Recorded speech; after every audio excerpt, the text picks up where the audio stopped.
international and universal law. We're not talking here about eliminating our animal instincts of territory and survival, but even our four-legged relatives, small, large, black, white, special breed, or mutt, learn quickly and know that when there are rules in the playground of life, we can wrestle and tussle, but not break the skin nor harm each other. We learn, exercise, and actually have fun together. Tremendously resilient in times of adversity or war, be it in Angola, Darfur, Bosnia, or Iraq.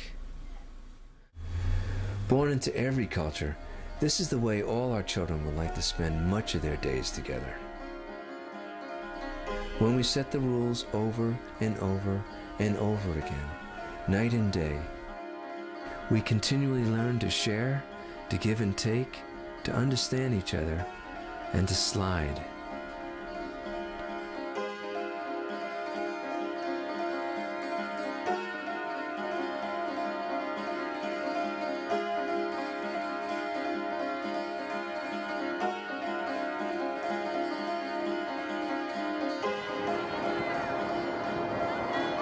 Let's educate early about the reality that getting to the goal, sinking the shot, best happens with good teamwork.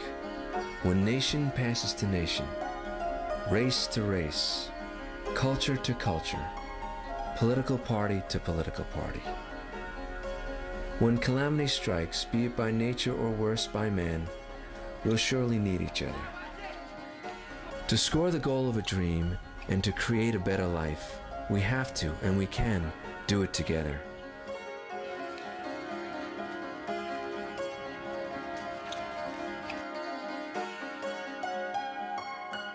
If you're open, I'll pass you the ball.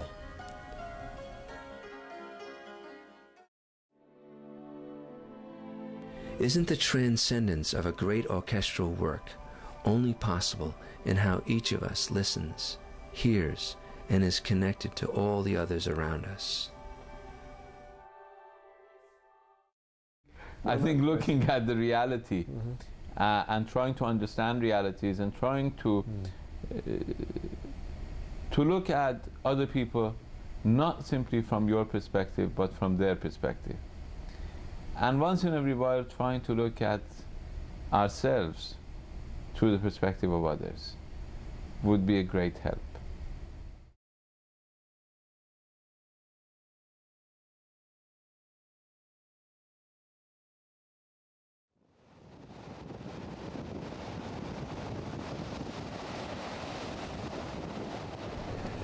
Let's come home.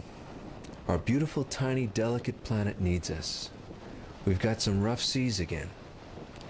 But from every corner of the globe, rising up all through the ages, there's guidance from and to the same paths, encouraging us to triumph over our own blind ignorance, self-made catastrophes, deepest loss and pain. No matter how much horror may befall us, and it is horror, with each bit of fear, there's just that much less healing, less love, less meaningful life, less compassion, which is the most powerful light force on the earth. Even though we in New York City no longer look at airplanes the same way, that's not going to stop us from flying towards creating a better world for all humanity. We are not separate. No one here pretends to have all the answers, but each glimmer of hope supports and lights another. So for now, thanks for listening to others with me.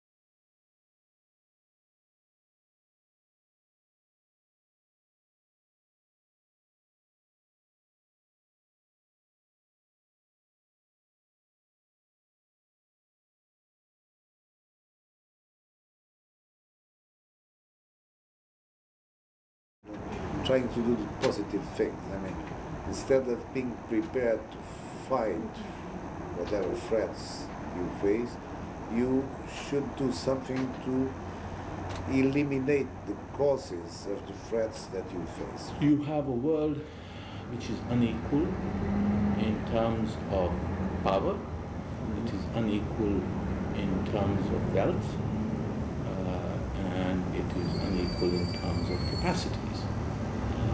So the challenge before the world community is to see how to reconcile these inequalities, how to overcome these inequalities in order to establish a system which is more stable and sustainable than the one we created in 1945.